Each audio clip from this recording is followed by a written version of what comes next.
Hello, my name is Jonathan Stockman, and I will present today considerations for better parrot nutrition.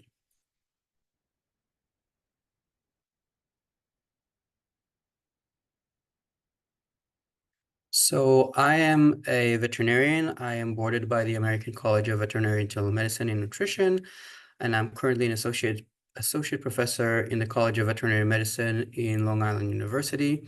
I'm also residency trained in exotic animal medicine, and my interests are exotic animal nutrition, geriatric nutrition, and clinical nutrition.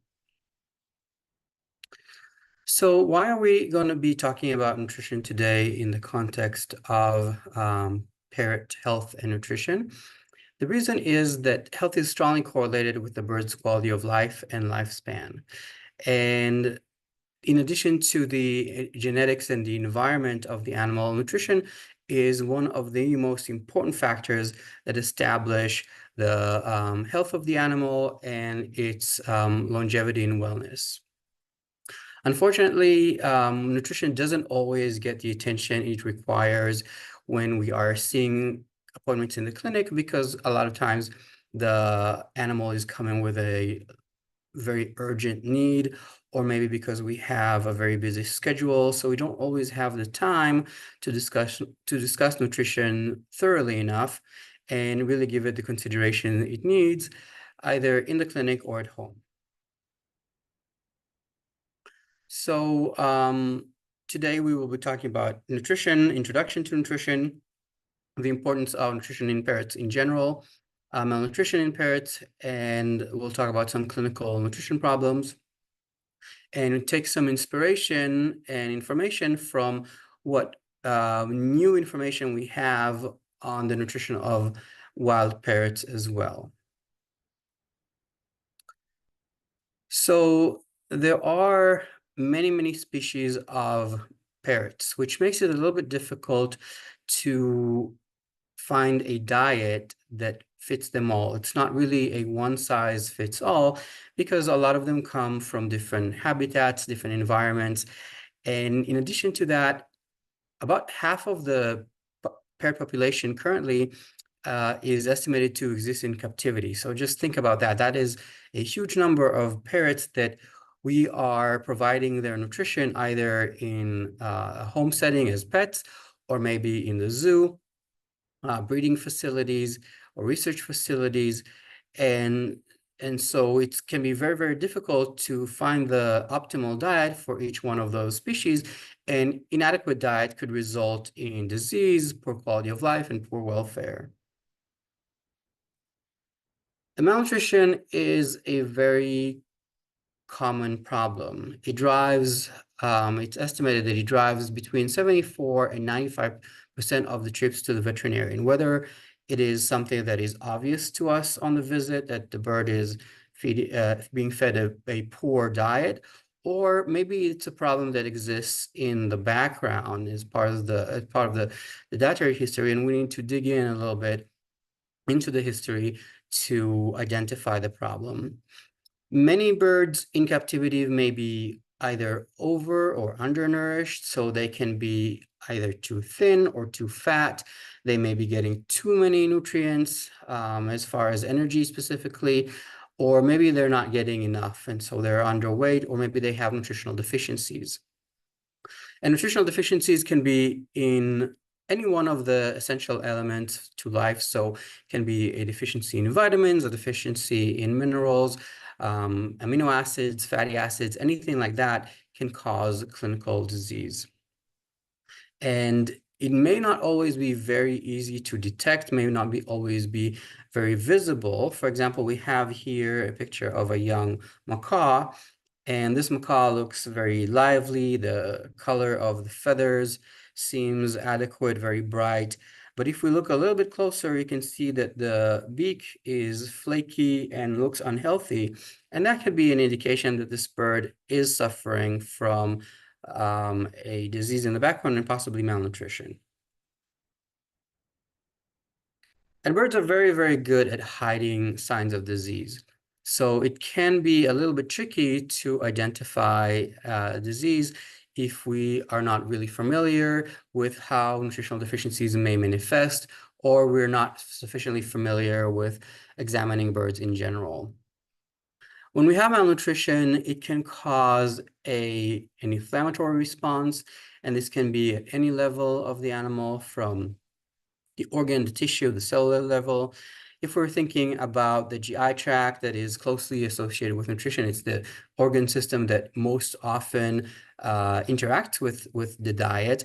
We can have compromised energy absorption or digestion, or malabsorption of nutrients, and that can cause a variety of clinical manifestations.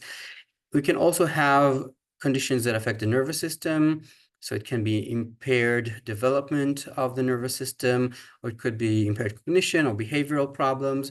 We can have reproductive system problems, which is especially important if we're thinking about birds that we try to have reproduce in captivity and maintain their numbers in the world so they don't become extinct.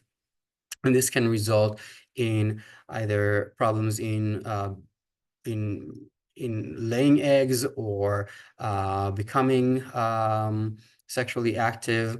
And we can also have problems that are affecting the immune system and the endocrine system as well. So what are the causes to malnutrition most commonly in captivity?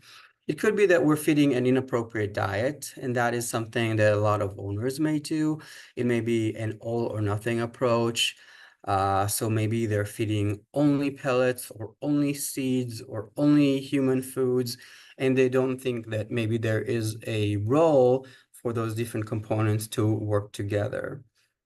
If they're feeding only seeds, the problem is more severe, because seeds, as you guys may know, are really not a good source of nutrition. They may have insufficient amount of different nutrients. They are pretty energy dense as well, so the bird may not want to eat as much before it becomes full, and it can also lead to obesity.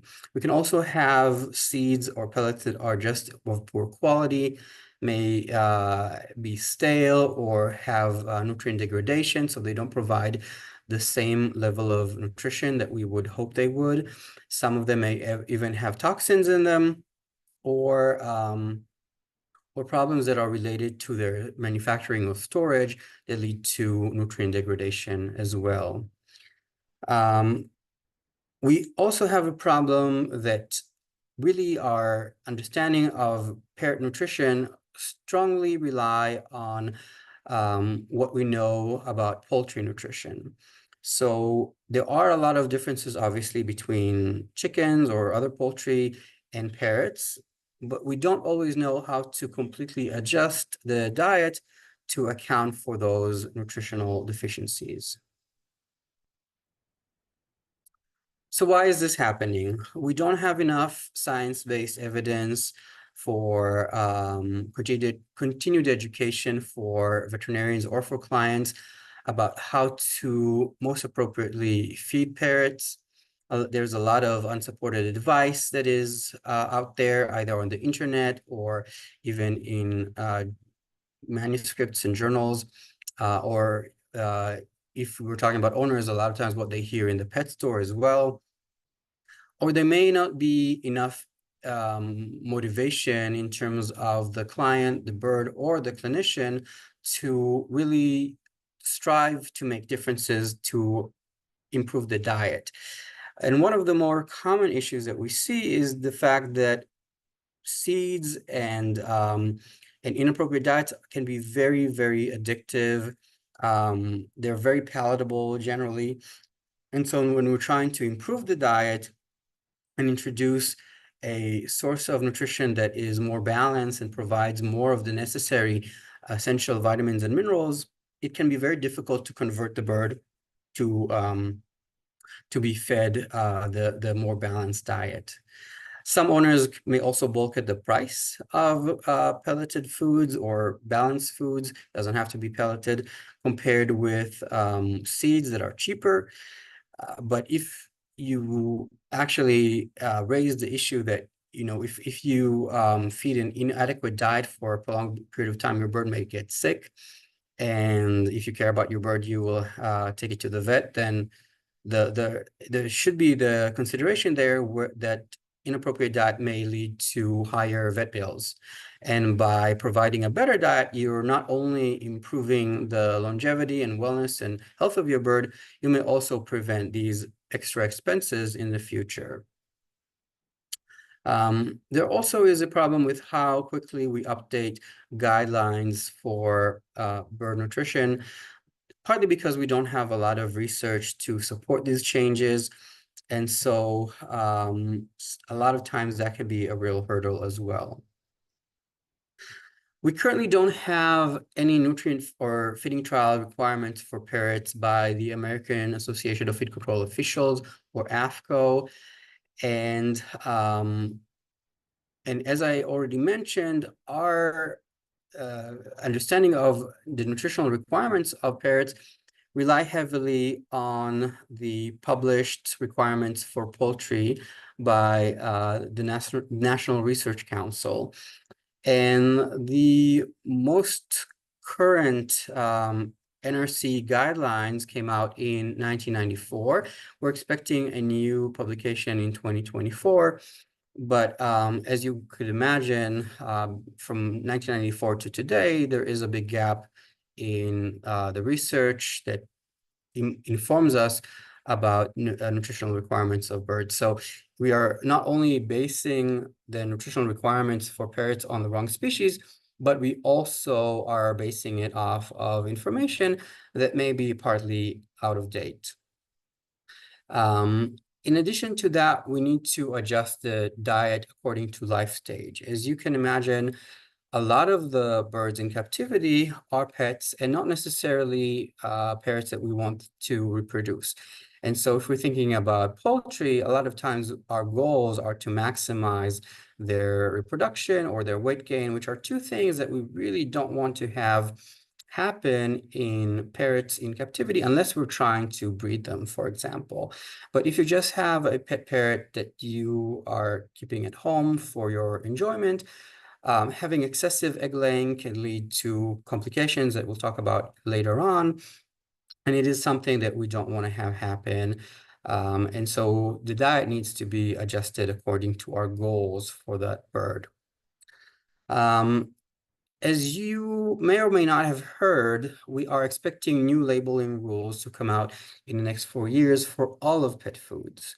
And the new thing is that there's going to be new labeling rules for exotic pets as well.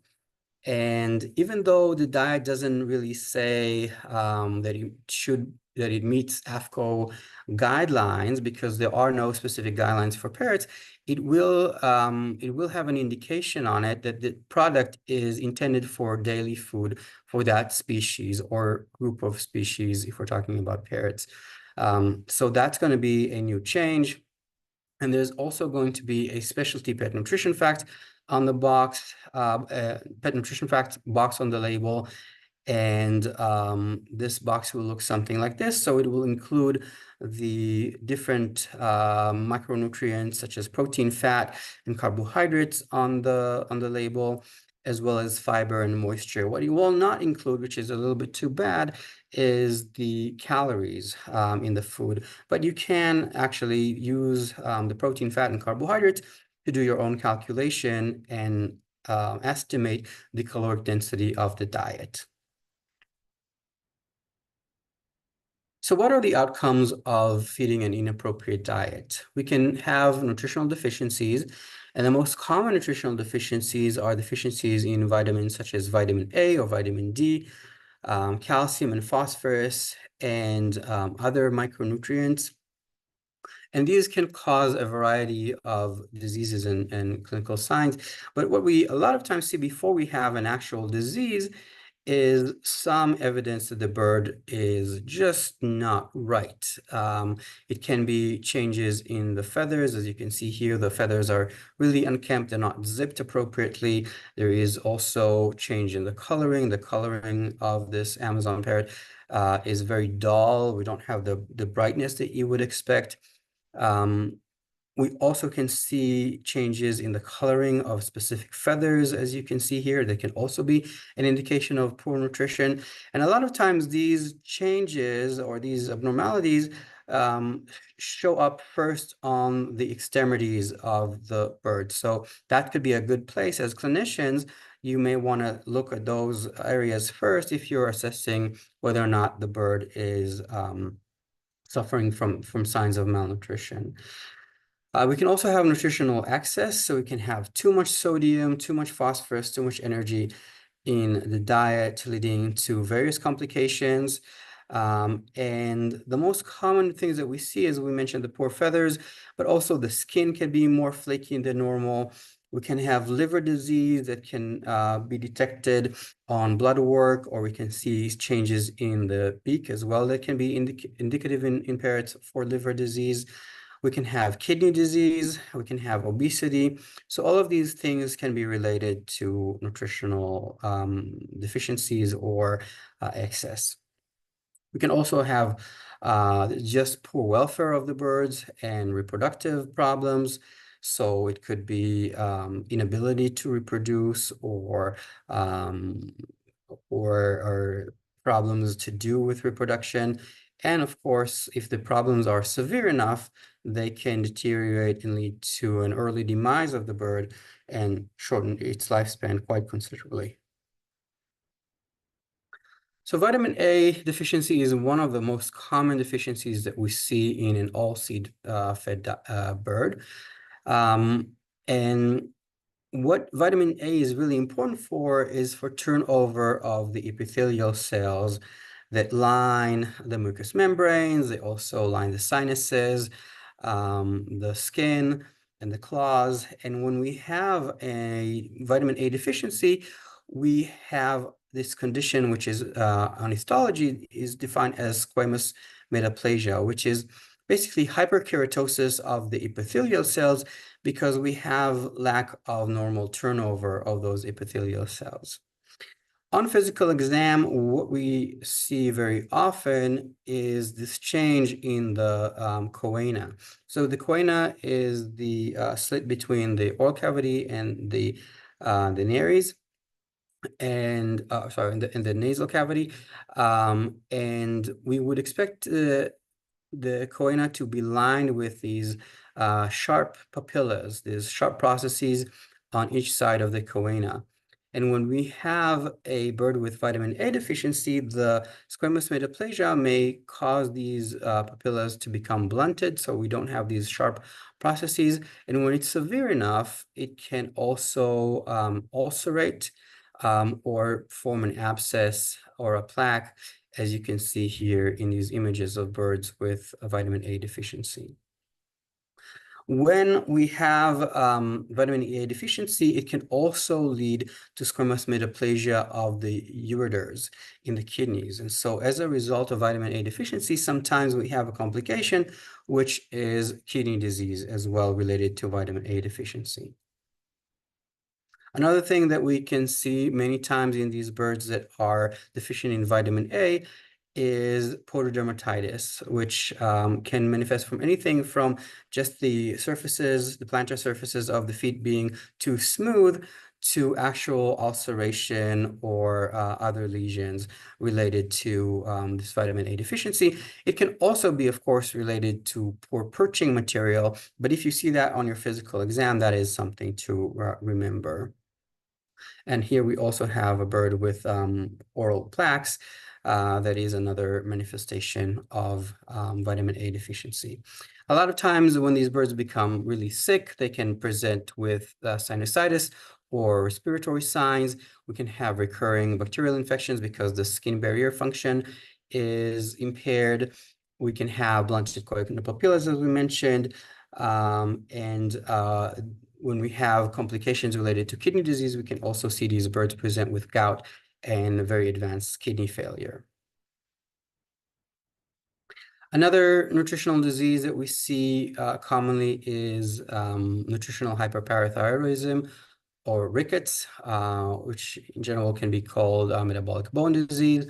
And this can be caused by diets that are low in calcium, or due to low calcium absorption related to vitamin D, or low calcium phosphorus ratio. And you can also be dieted a low in vitamin D or phosphorus, leading to rickets.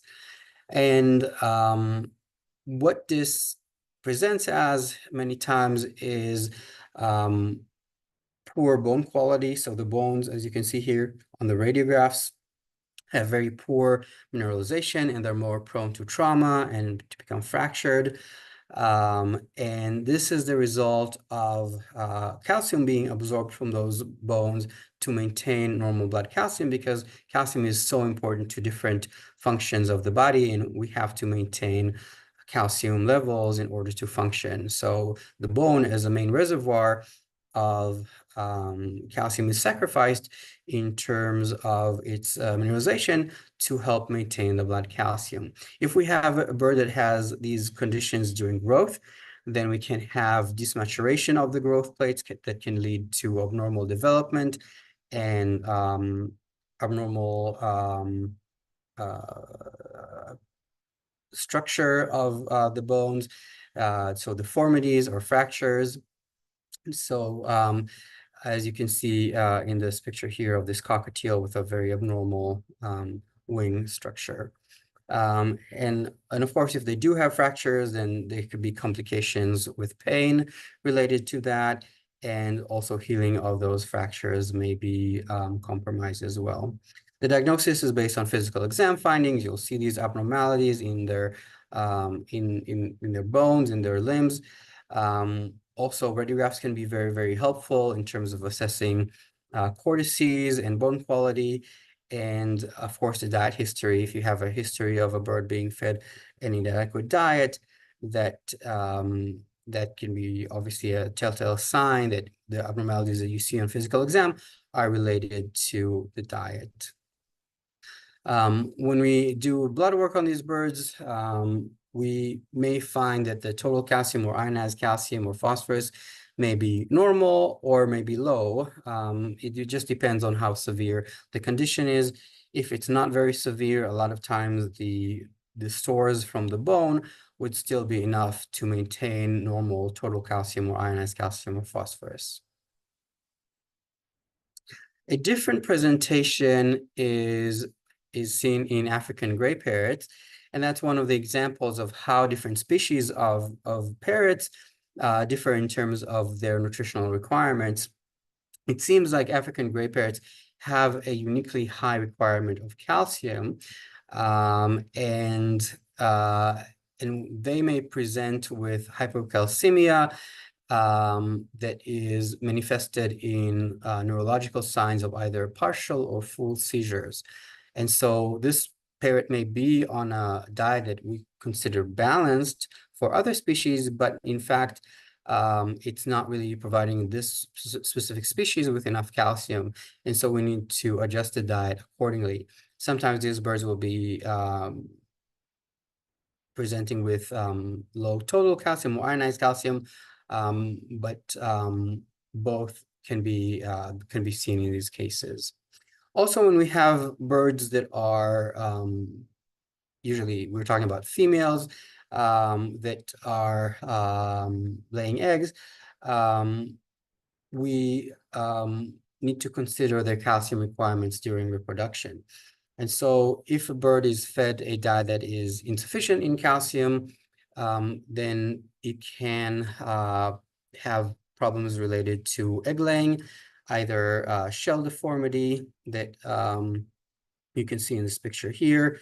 Oh, sorry about that. You can see in this picture here, or dystocia, a problem in egg laying, either because the shell is deformed or because the calcium is required for the contractions of the tract during egg laying, and when we don't have enough calcium, those smooth muscles are not able to function appropriately, and we have a condition called egg binding. So the treatment for calcium deficiency would be to change the diet or to supplement with calcium. It can be either just to provide calcium supplementation by injection or orally, and it can also be to provide oral vitamin D supplementation and calcium supplementation orally as well for longer term. Calcium supplementation may be something that we do by injection on emergency in a clinical setting, but once the bird is stabilized, we can send them home with a diet that is providing additional calcium and vitamin D, or have it as a supplement outside of the main diet. We don't recommend using cuttlebone or oyster shells. There is a risk there of providing pathogens as well, potentially also excess nutrients such as sodium that the bird doesn't necessarily need, or heavy metals. It's also a good idea to consider in these cases providing some natural light exposure to provide UVB light. Birds are able to metabolize provitamin D in the skin with UVB, so that can be a good way to help with the vitamin D status of the bird and improve the calcium absorption. If there are fractures, of course, you need to treat them as indicated. And you can also with excessive egg laying, adjust different things in the bird's environment. So it can be discouraging things like interaction with the owner that may be stimulating the bird to lay eggs. It could be to provide medication or an implant that reduces the cycling of the bird. But we can also, with the diet, help inducing a molt and egg-laying pause by reducing the sodium intake and increasing the zinc intake. But then if we are doing that, it's important to remember that if you are giving sub-Q fluids as well as supportive care, those sub-Q fluids will contain sodium. So avoid those sodium chloride solutions if you are trying to induce a molt.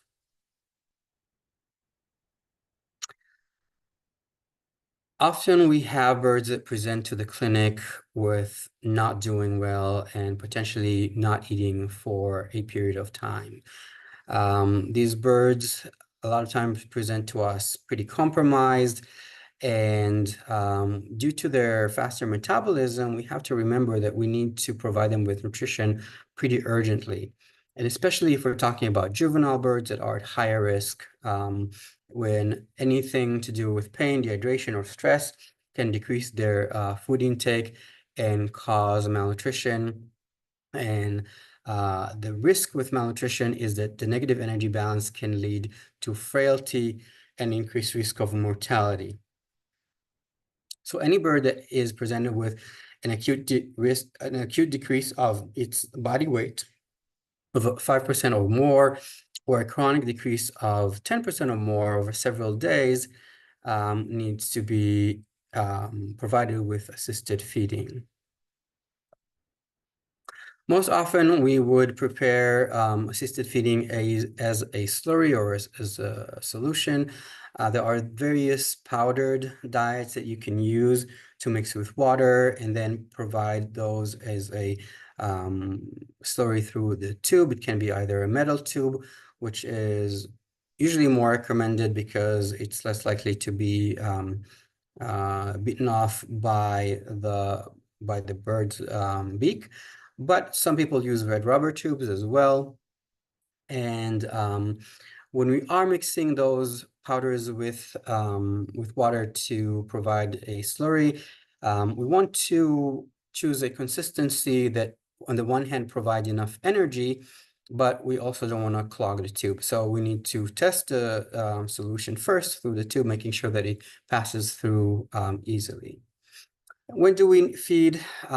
It's important to consider also when not to feed, because if the bird is not stable, stressed, or shocked, we will wait until the bird is a little bit more stable, maybe provide the bird with some supportive care with fluids or heating, and give it some time, some oxygen, give it some time before we interact with it, because the stress of assisted feeding can be something that pushes it over the edge, and we don't want that because it can lead to its death. Initially, it's a good idea to start with small meals to assess the tolerance and increase over time. And then when we are calculating the daily amount, we would want to divide it into several small meals according to the bird's tolerance. We don't want to overload the bird with a very high volume of food in each meal if we can. So if we need to split it to a high number of smaller meals, that is preferred. How much to feed? Usually we aim to feed the bird's resting energy requirements, or BMR, as a starting point. And then if a bird is hospitalized for a number of days, we would weigh the bird every day and adjust the energy content that the bird is getting per day according to the weight trends of the bird. So if it's losing weight, we will increase the amount. If it's weight stable, we can stay where we are. So what are the energy requirements of a parrot? So the calculation is 78 times to 154.6 times body weight to either the 3/4 power or the 0.73 power. So if you do that on a calculator or on your phone, so that'll be the X and the Y that is kind of above it, slightly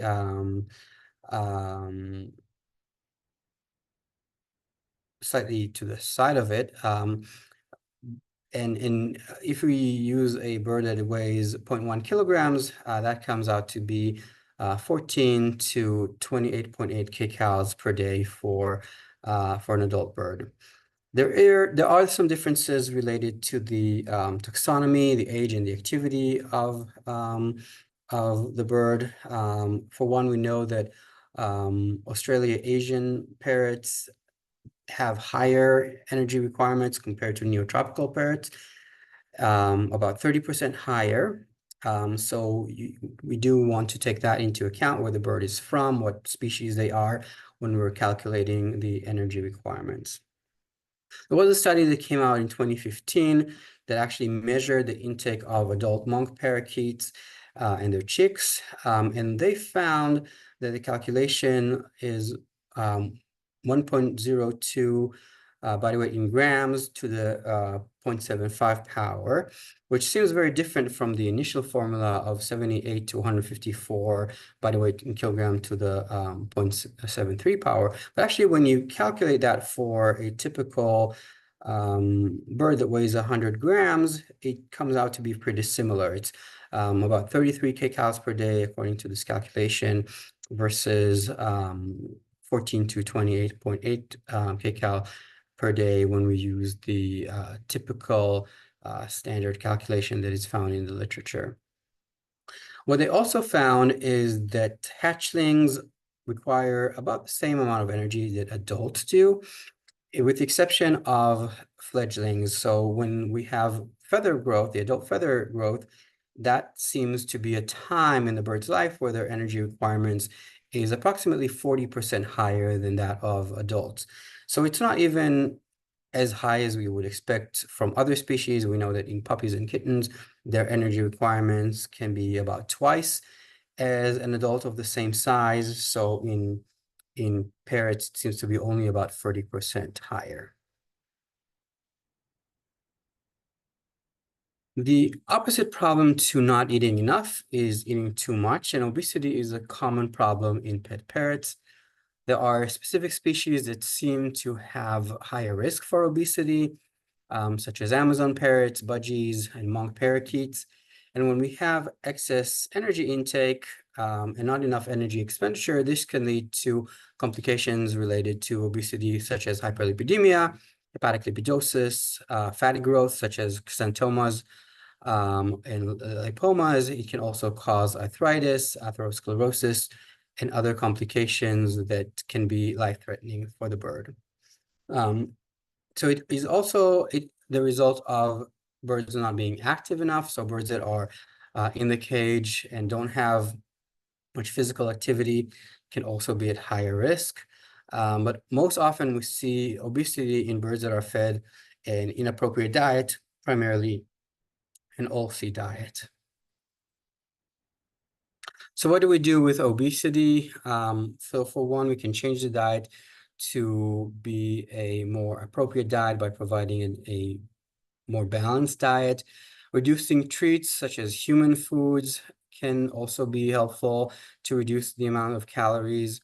And if we are able to provide an exercise safe area, that can be very helpful, such as a room that is flight proof, that allows the bird to fly around without risk of being injured by something like a ceiling fan, for example.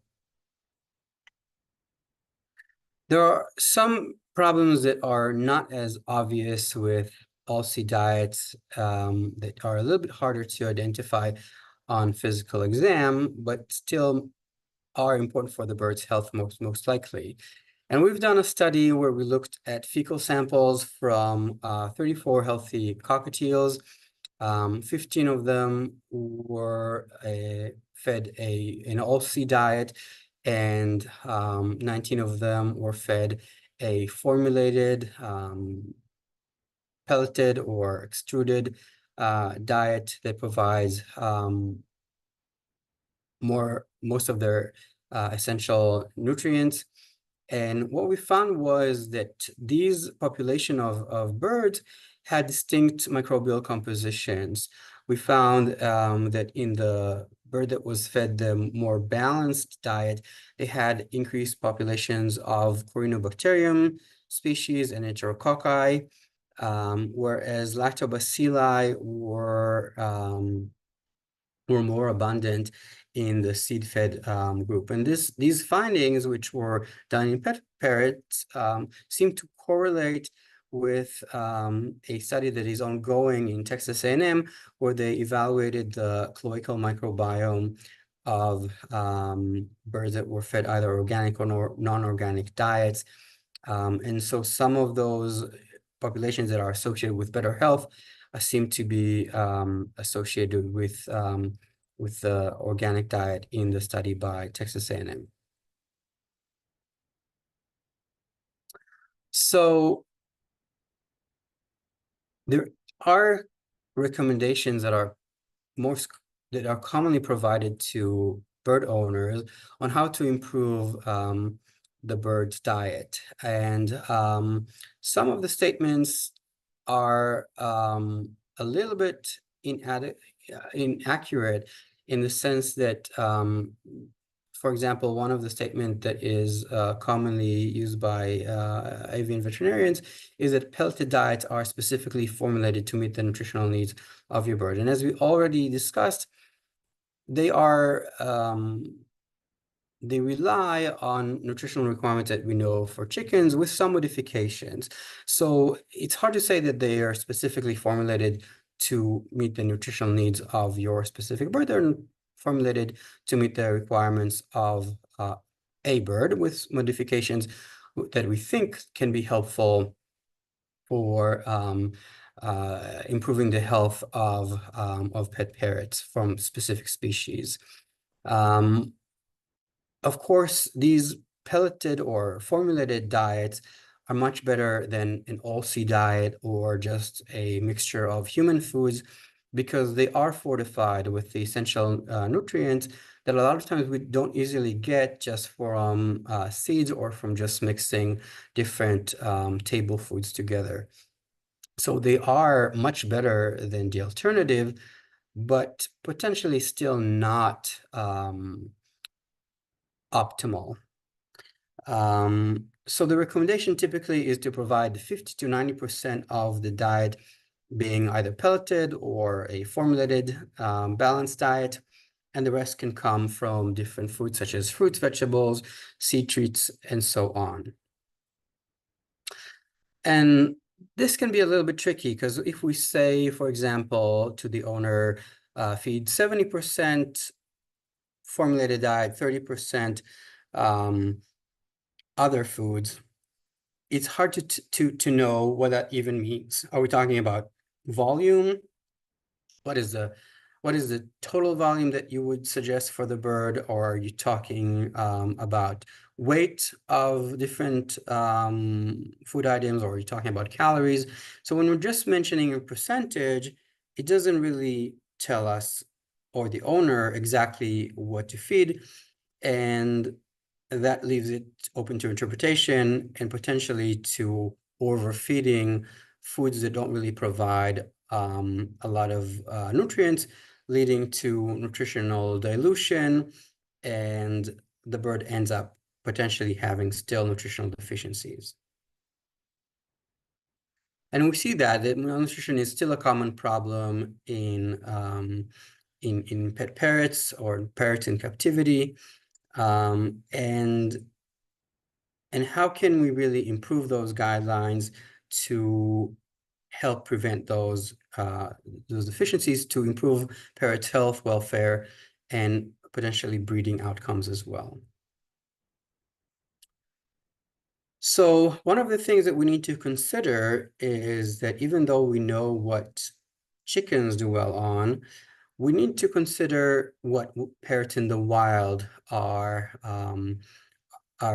eating, and how their nutrition, their diet differs from what we can offer at home.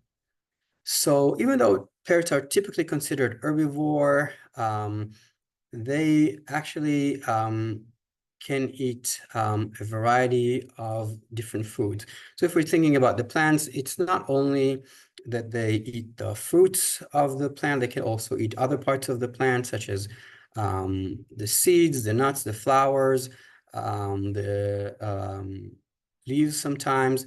So there is a lot more than just eating seeds or fruits or nuts from plants. Some of them also have a high ingestion of earth material, and that is also something that we see in a variety of species, most famously in the macaws, where they ingest large amounts of earth. And here are some additional examples of parrots eating things that we don't typically expect them to. So it could be things like charcoal, like pieces of wood. Here's another example of a parrot eating charcoal. They can also eat algae or epiphytes that are growing on trees. But they also can eat some animal protein as well, and that can include either terrestrial invertebrates or aquatic invertebrates, as well as animal meat. So here are some examples of that. So you can see here, parrot eating a grub.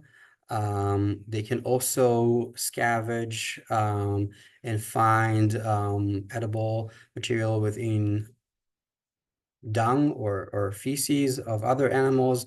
And also they can feed off of carcasses and ingest some animal protein that way as well.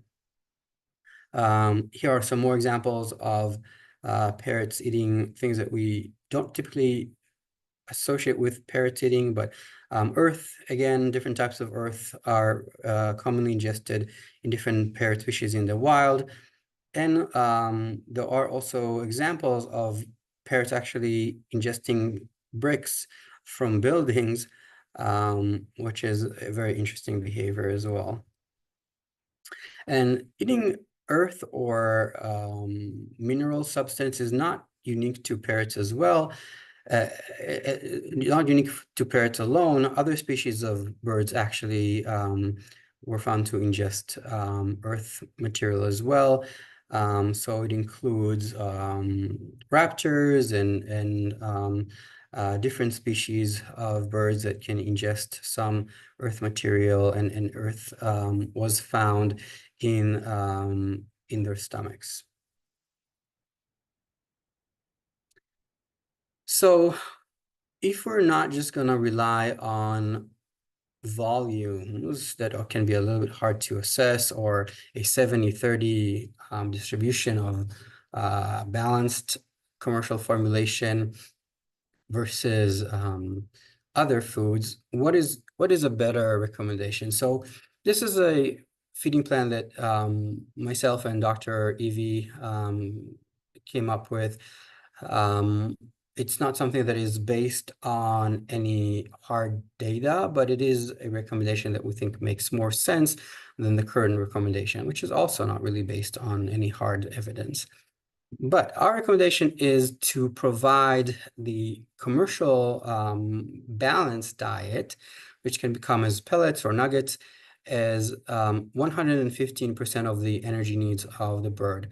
So if we calculated the bird's energy needs according to the formula that I showed you before, we would want to provide a little bit extra of that every day, thinking that some of that food is going to end up on the floor or in the water bowl or not really ingested by the bird. And that will be our survive portion, which is basically the portion of the diet that provides all of the necessary nutrients, essential nutrients to live. And then we have the thrive option, the thrive portion, which is basically the other food items that we know from some of the newer research that birds can ingest, but can also provide some other benefits such as phytochemicals and other nutrients that are not something that we think about as far as essential nutrients necessarily for birds. It can also provide some stimulation, some enrichment to the bird, and allows some foraging behavior and some other behavioral and cognitive benefits. So this is just an example of pyramid that we made up of different food items that can be provided to parrots, basically going from items that are lower caloric density that you can provide in larger amounts to items that are either higher in energy density or items that we think really comprise a smaller proportion of the parrot's natural diet. So the larger proportion would be things like green vegetables, leaves, moving on to fruits and vegetables, and then nuts and seeds that are more calorically dense, and then some animal protein such as insect protein, and in the very tip provide some access to clay or mineral material that we know that a lot of parrots in the wild, that's part of their normal diet and nutrition. So we may need to adjust those recommendations to different individuals. It's not necessarily a one size fits all. Some parrots may be choosy and may only opt to eat the fun, the thrive part, and not really eat the balance portion that really they require to have all of their nutritional requirements met, or most of their nutritional requirements met. If the bird is in a normal body condition score, we can consider things such as mixing the balanced portion of the diet with the more fun parts of the diet together. So maybe the bird will be enticed to eat more of the balanced diet when it's eating the thrive portion together. If it seems like that is not working, so you may want to consider feeding the balanced portion of the diet first thing in the morning when the bird is most hungry, to increase the chances of it eating most of the required amount of balanced diet, and then feed the thrive portions sometimes later in the day as more of the fun enrichment part of the diet. If the bird is underweight, we want to make sure we are providing a higher proportion of the balanced portion of the diet to help it increase body weight without shifting to providing more of the treat portion of the diet, which is the thrive portion, because we don't want to induce nutritional deficiencies. If the bird is overweight, then we may need to reduce those non-balanced food items such as fruit, seeds, and nuts, especially those that are higher energy density. And if we need to, we can also reduce the balanced portion of the diet, but we don't want to do more of a reduction than we absolutely have to and not go above 10%, because then we may get into some nutritional deficiencies as well. So what are the takeaways from today's talk? So I hope you appreciate that nutrition is an important pillar for the animal's health, well-being, and ability to reproduce. Malnutrition is still very, very common in parrots today, and the effects are long-lasting for breeding parrots because we may have these nutritional deficiencies that affect the parents actually affect the offsprings as well. And so that is a big problem when we think of conservation of these birds that are largely, a large part of their population in the world is held in captivity. It's important to consider some of the newer information that we have from science, including the fact that birds ingest things or parrots ingest things that we didn't typically think of when we think of their diet, such as either earth material or animal protein, insects. And definitely there is a need for more research to improve the wellness and nutrition of parrots in captivity. I would like to thank you guys for listening, and also to Dr. Evie Voltura from Texas A&M for her contribution to this presentation.